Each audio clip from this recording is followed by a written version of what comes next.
या बातमीचे प्रायोजक आहेत मनोरंजन नगरी, लहान मुलांसाठी फुल एन्जॉय पॉइंट, पत्ता होम मैदान, पासपोर्ट ऑफिस समोर, सोलापूर।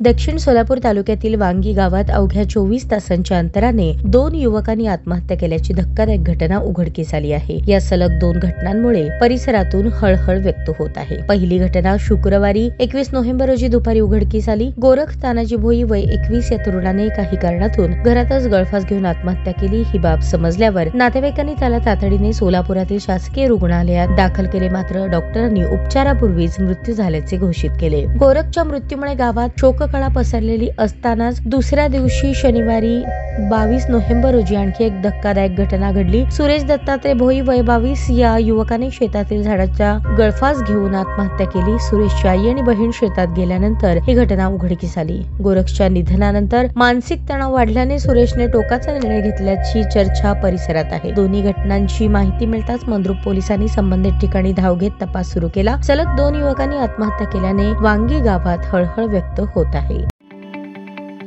ताज्या बातम्या पाहण्यासाठी प्राईम महाराष्ट्र न्यूज चॅनलला सबस्क्राईब करा।